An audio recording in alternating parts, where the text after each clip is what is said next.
everybody, let's give a big FinOps X Europe welcome to Svetlana Schwarzkopf!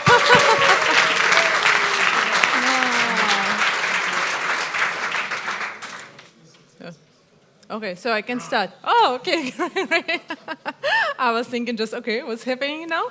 But okay, hello everybody, just also from my side. My name is Svetlana, and I'm very excited to stay here today and tell you the story how we scale up FinOps at Mercedes-Benz. But before I start with my story of Mercedes-Benz, I want to share with you my personal story. I'm 35 years old, and from my basic education, I have been studying finance and banking, and then I did a master's degree in business administration.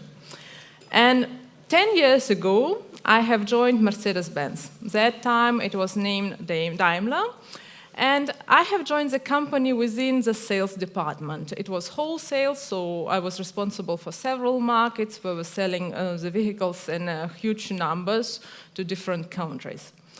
Within this experience, I had the chance to work for several weeks within the production in Düsseldorf in Germany, and my first experience showed me how important to have this optimized production, yes? When you're at the assembly line, it's, I don't know how well you're familiar with the production, it's just the band where the vehicle will be built up, and of course we use a lot of robots there, but we also make a big effort to optimize every movement of every employee who is working in production. Because for example, if I talk with my parents and I ask them, they don't have nothing familiar with the automotive industry, and I say, hey, mom and dad, what do you think? What biggest cost structure has the Mercedes vehicle?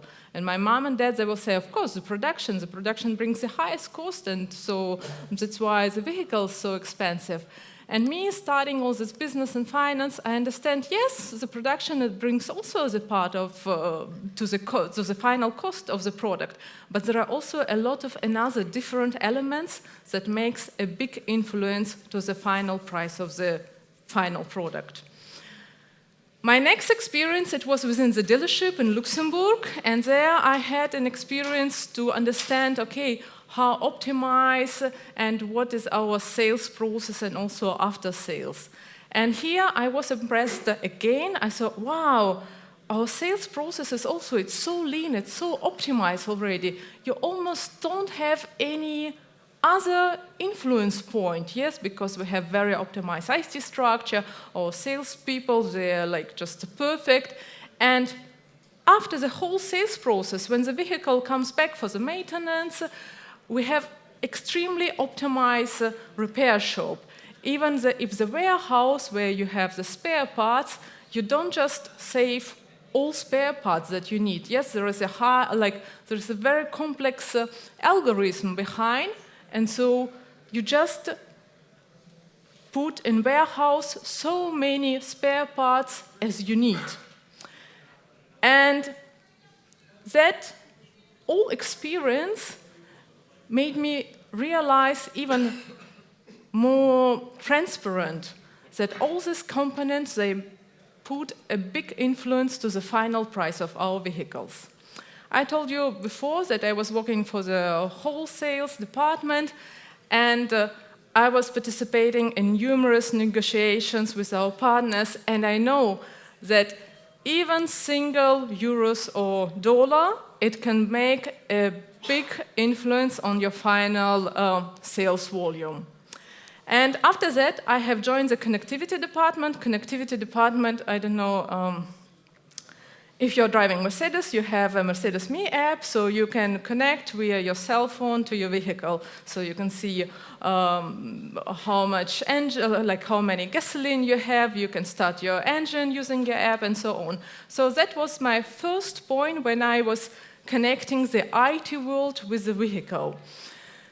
And here I understood, wow, we are developing in so much this connectivity, we are bringing so much new features, and the whole mobility, it's becoming so comfortable, and it's always developing, it's never stopped. And with all this digitalization, we're using more and more connectivity services. And then there was my third stage of my career development. I have joined finally the IT department. And there I was really like analyzing and thinking, wow, we still have the potential for further optimization of our IT cost, because IT cost, it also makes a big influence on the price of the final product. And that's why I'm so inspired and motivated to develop the cloud FinOps topic within my organization, and my target that after today's presentation, you will get a little bit more inspiration from me, and I hope when you come back to your home organization, you will be so as much motivated as me or even more. So let's start now back to the company and just to my story. So Mercedes-Benz is a global automotive company. Our production facilities, they're across multiple continents. We have the production facilities in Asia, in Europe, South, North America, Africa. There is just Australia that we don't have their production facilities, but nevertheless, we are very active in Australia and New Zealand as well. And the whole company has more than 166,000 employees. And even more, we are not just selling the vehicles, we are producing the vehicles, we're selling, and we also have after-sales business. So it's a very complex company with a great product, but don't get nervous. My target today is not to sell you the vehicle. However, it would be like a good result, the perfect target audience. I want to share with you our IT setup. The whole organization is very complex. Yes, we are producing the vehicles, we are selling it, we are taking care about the after-sales services. And this all complexity is completely reflected in the IT infrastructure. IT infrastructure is very complex, and moreover, it's decentralized. Decentralized meaning that also that our cloud-based projects, platforms, they have a lot of autonomy in their own decisions. And it's multinational. We don't just operate from the headquarters in Stuttgart in Germany. We have a lot of partners, subsidiaries across the whole world. And especially we have production like in all continents, yes, in all time zones. So when we talk about cloud FinOps, we cannot operate everything from the headquarters.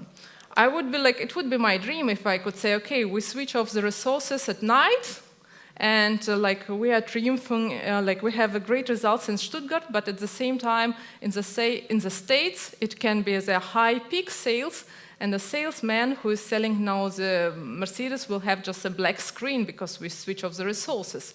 So it was never like a solution for us. We haven't from the beginning, it was clear. We are very decentralized, we are across the whole world, and we have to find the right way. So, 1 year ago, exactly, in November 2023, the small team in Stuttgart was sitting together and said, okay, our cloud expenditures are high. We are forecasting that it will be even higher in future. We need to do something. We want to bring the FinOps as a baseline in our organization. But you will probably ask me, why did you do just it 1 year ago? Did we start to work with the cloud just 1 year ago? No. And here I take just one step back. We work within the cloud for several years. I think that we have started as soon as the cloud has risen, we have joined and started to operate. But previously, every project had their completely autonomy. And so every project or every platform could decide by themselves how much focus they want to put on the cost optimization topics. And here I have to share with you a small secret. There were two different situations. Some projects platforms, they put a lot of focus on the cost optimization, and some, and it's reality, some were forced to put more focus on the feature and on the quality. So the cost optimization topics, it was like just on second, third place. And that became our pain because we just couldn't operate within these conditions anymore. And so we have decided, okay, now we have to sit up at headquarters and we have to decide how we are going to deal with it, because we definitely need to take over the control and we want to be cost optimized in every single project without any exception. So, like it's typical for IT world, we have decided to start with one POC, proof of concept. In our case, we named it Wave 1. We said, okay, we take some projects. In our case, it was 8 major cloud projects within 2 cloud environments. And we said, we will look what is working well, what is working bad, how we can accumulate all these results and apply to the whole organization. We have defined these 8 projects, and the next step, it was to define the people within these projects who are working, who is going to work with us. And here again, the second secret. Within some of the projects, it was clear. We knew sometimes we knew these people personally, and we said, okay, this is the person who is responsible for the cost optimization topics, who is responsible for the budgets, and so on. But within some projects, and I'm talking about the big projects, it wasn't so clear or obvious immediately who is exactly the responsible person there, whom exactly should I talk to and say, hey, let's look how your VMs are working, maybe like delete some idle resources and so on. So it was our first challenge to define the responsible people who will push the FinOps topics.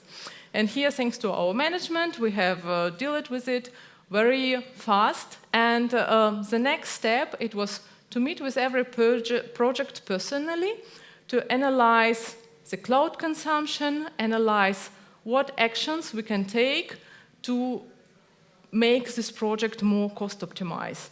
And of course, like we have started with the low-hanging fruits. We have said, okay, this is your cloud consumption. Let's look if everything is covered by savings plans and reserved instances. And then the next step, it was to look on the architectural improvements. We did some planning at the beginning. So we were sitting together. We were looking at the consumption. We were also analyzing what savings we can realize.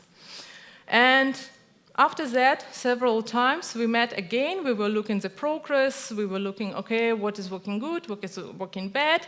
And at the end of the whole year, we met again, and we have realized that we met very good results. We overachieved our results, I guess, by 20%. So we achieved higher savings that we even planned before. And for me, it was like a realization that if you put more focus on it, it's going to bring you even a better results. So, but I guess it's here also very important to mention that it's not a secret for anybody that currently in automotive industry where we have very tough conditions. And so all projects and people who we're working with, they were very motivated because they got a lot of pressure based on, okay, you have to reduce your budget, but you still have to bring the new feature, you still have to bring better quality, and so on and so on.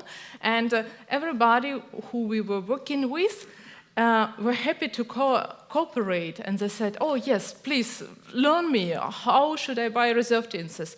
Or please teach me how should I steer my storage and what actions I can do, because I have to cut now my budget by 20%, but I still have to bring even more and better features in this year.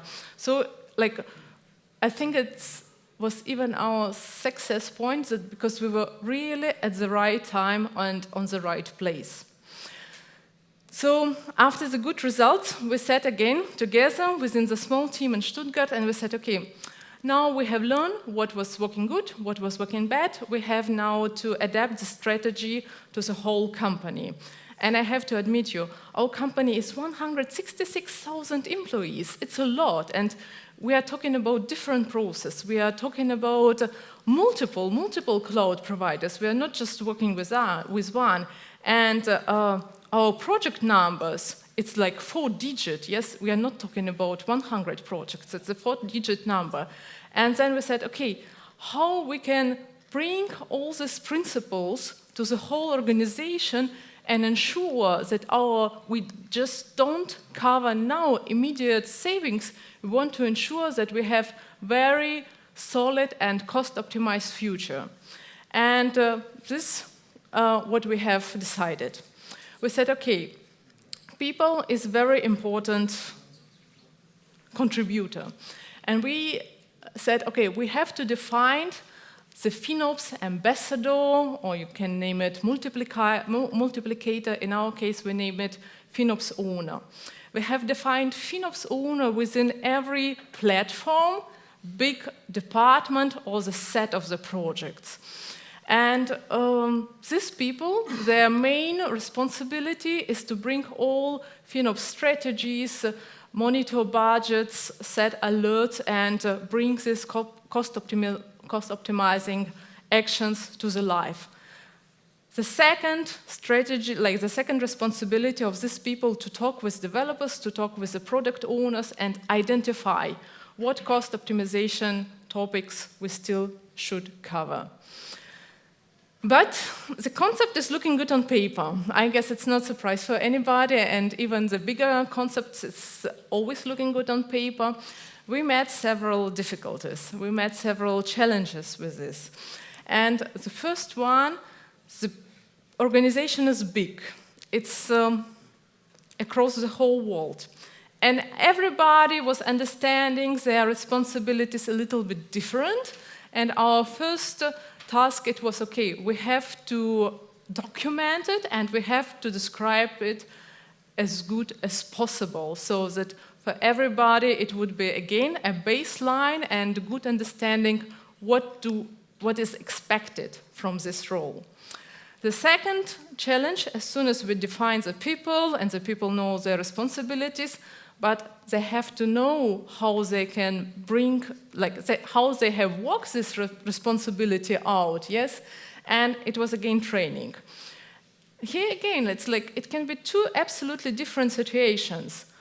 Some colleagues, they were so perfect, like they basically teach me and not other way. And the some ways you have to explain, you have to learn, you have to motivate, and yes, it's working. We have very good results here. As soon as everybody qualified, aware of their responsibilities, then they want to go to the cloud, native tools, and they want, okay, I want to set the budget, I want to look what are the main contributors to my whole consumption. And our next challenge, it was permission roles. I said before that we are working within multiple cloud environments, and in one cloud it's easy, in another one it's a little bit more complicated. So we had to bring here again everything to the same line, so we had to adapt the permission roles more or less on the same grade. And the last challenge that we're still working now, I have here a good example. I have a colleague, and he has, 10 projects in one cloud environment and 30 projects in another cloud environment. And he tells me, hey, Svetlana, why should I change from one cloud to another one? I want to have everything just in one user interface. I don't want to switch from one page to another one and always to adapt, okay, in this I have to click there and there another way. And for example, for me, I even have a higher dimension, and I also understand, yes, we need any kind of cloud cost management tool where we can see all our cloud expenses, and that is helping us just to make a governance and bring in cost optimizing activities on a better way. So this was our final challenge. And I think that it's not like, it will not end here. We're still in the process of this transformation. But what I can say now, this is absolutely the right way how we should proceed. We are sure that within this concept, where we put a lot of attention on the people and on the responsibilities within the project, it helps us not just to generate the savings now, it helps us to build a solid future within the cloud. And as soon as, we will grow, and we can be sure that our growth is absolutely, cost optimized. So, how our organization working again? We have the FinOps owners, the people who is responsible for FinOps activities within all big platforms, set of projects, departments, and so on. And we have also a small global FinOps team at a headquarter who is operating like a hub. We enable our colleagues as much as we can. We enable them to share the best practices between each other, and this is our strategy, how we want to proceed it. But here we have realized that we can meet this cultural change, but new technologies are coming, yes, and it's our next point, how we deal with AI projects. Mercedes has a lot of AI projects now, and the first point that we see AI project as any other cloud-based project. We apply FinOps principles and strategies to AI projects like to any other projects, but for us, it's very important to identify every AI project, because it's not a surprise for anybody. The resources or the consumption within the AI project, it can rise very fast. The deployment can also take a lot of cost. And here we need to put even more focus how we want to monitor and how we want to set the alerts on these projects. And my own experience, often the people, they want still to make some experiments, and and they don't know how the cost, will it rise, will it not rise so high, and this is very important, we have to monitor it, and we encourage all our FinOps owners, hey, yes, identify it, set a tag, set an alert, and just be sure that you're keeping it under the control. So this is actually, that's now the final of my presentation. I'm looking forward for your comments, ideas, and questions.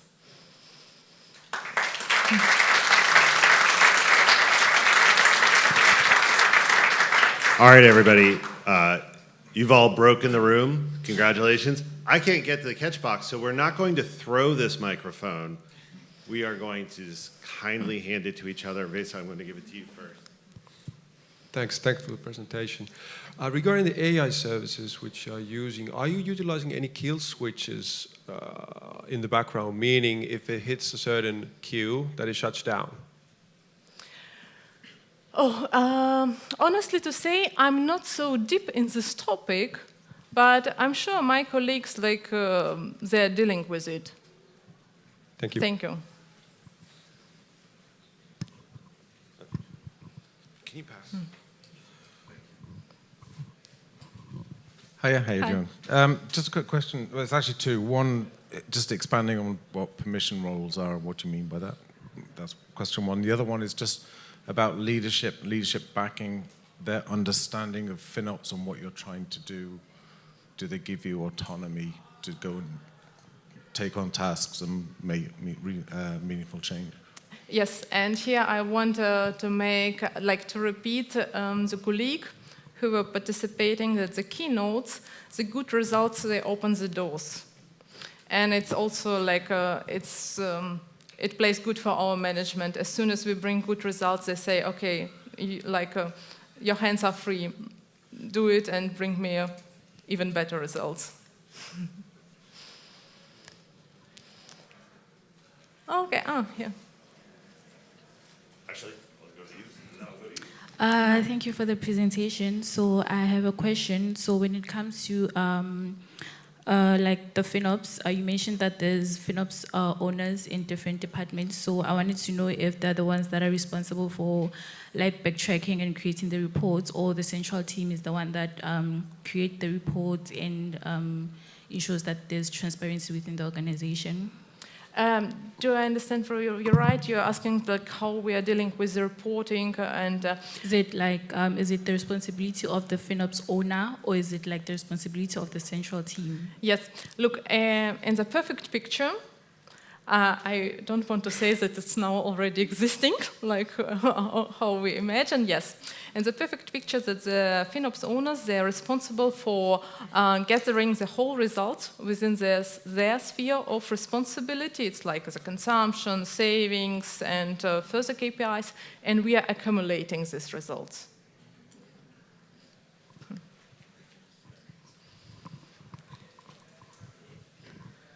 Hi, I have a question, because when it comes to people, it's very difficult to collect data and measure. Then how do you measure engagement, and what are your tips to promote this engagement across the Oh, organization? it's a very good question. And you get, like the first important point, it's people. And from my perspective, the second important point is communication. And just, we are talking. You can, of course, you can set the rules, you can set the deadlines and say, hey, if you don't send me this report until the first day of every month, you get punished or whatever. But it's like, it's not happening. But our success strategy is we are trying to explain why we need it and what results it will bring for the company. And I guess within the FinOps, it's even, for the people, it's even easier to understand that we say, hey, yes, this is a report because based on this report, we are going to plan some actions and we are going to enable you, we're going to help you even more. And then with the understanding, the people are motivating to support you and to bring their results. So communication is everything. Thanks for the presentation. I have two questions. So how far you are in penetrating now this FinOps governance into your huge organization, and how you measure then the maturity? Obviously, you mentioned you started with the big one, so you're doing this journey since 1 year. And how big is your central FinOps governance team? Oh, our central team is just 2 people. Me and my colleague Khalil, if he will watch this after. So we are very small. But we have a big intention to grow a little bit because we definitely need a support. And I cannot say that we have finalized now everything within the governance. Yes, we have done one big step, and I can say it's I don't know. We don't measure it in a percentage, but there are several parts of our all cloud-based projects. They are already in a perfect stage, but we still have some work in front of us. And regarding the FinOps maturity, our cloud-based projects is different. Some are responsible for the production, some for the sales. It's like a big mix, yes? And currently, what we have within our organization, that, for example, I have a good example. We have one platform, and I have very active FinOps owner there. It's hello, Julia. And she set her own measurement of the FinOps maturity. And it's fine for us. Like for us, it would be also fine if there is another platform where, I don't know, 100 projects that they can adjust this maturity frame a bit based on their specialities.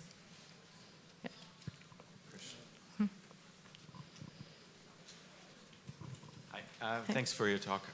I was wondering, this all takes effort, both on the part of the FinOps owner as well as the engineers in those teams. So what's the agreement between, let's say, the business and the engineering that those efforts are actually taken into account on a 40-hour work week for all of the employees? Do they have to do this on top? Do they get additional user story points? How is that managed? Yeah, it's a good question. It's all about prioritization. So we give this autonomy again back to the projects, and we say, okay, now you're the product owner, and you have to decide what plays now the higher priority, make some cost optimizations efforts, or like to develop some features.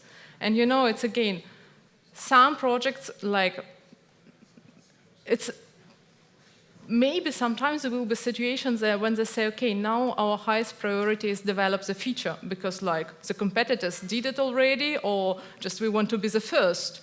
So we make now a post, we develop on the first step a feature, and then we go back and look cost optimization topics. So it's back to the projects.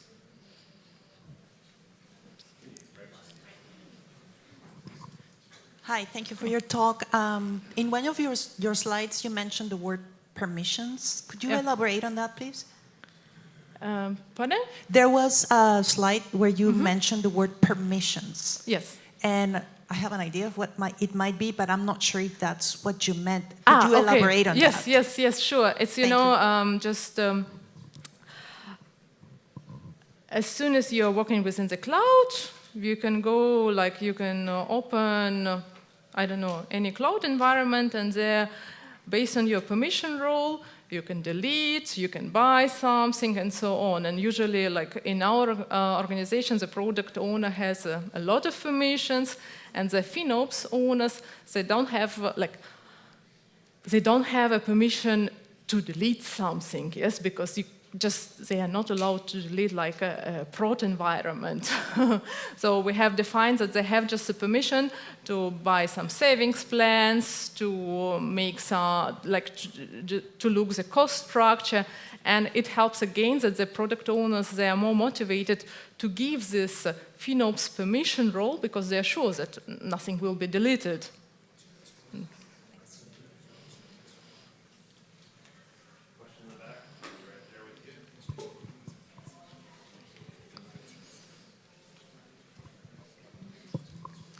Thank you. I have two questions. One related to the tools. You said that you had to find one tool that is interface for multi-clouds. Have you decided to come up with your own build in-house tool or a third-party tool, and then why? And the second question is your interaction with management of your FinOps central team. What are the KPIs or your goals that you work towards and report to the senior management? Thank you. I will start with the second question. We still currently in developing the set of KPIs that would fit to all our needs and to all needs of our FinOps owner structure.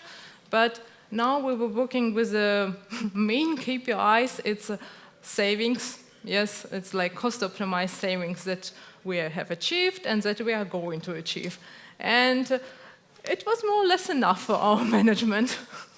So we're happy when we brought high numbers. The second question about cloud cost management tool.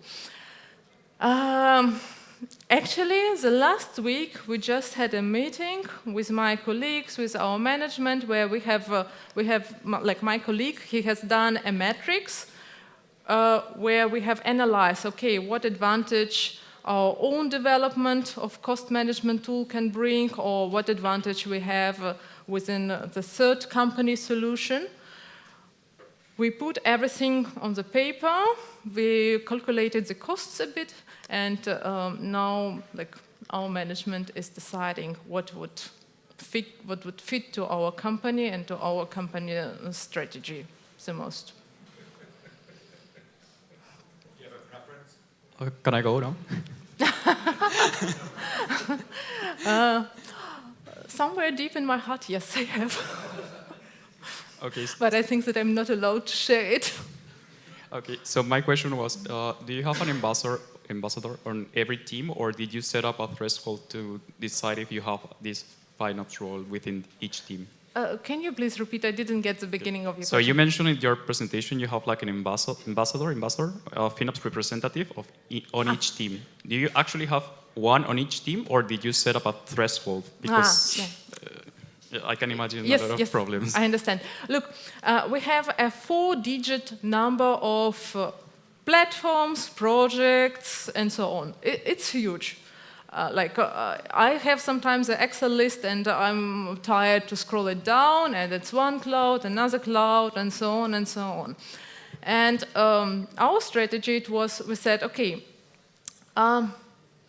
we want to place the FinOps owner or ambassador within one big platform, and behind the platform it can be again like 100 projects, or we want to make a group within like one business department.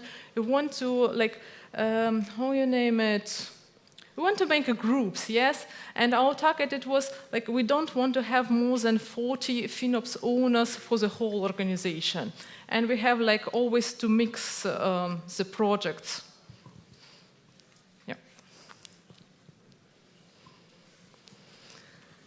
All right. Everyone, before you leave, let's give Svetlana a big round of applause. Thank you.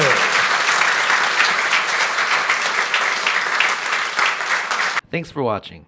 Check out more FinOps X Europe content on our YouTube channel playlist. Like, subscribe, click the notification bell, and leave comments and questions for speakers to help our channel. We appreciate your support.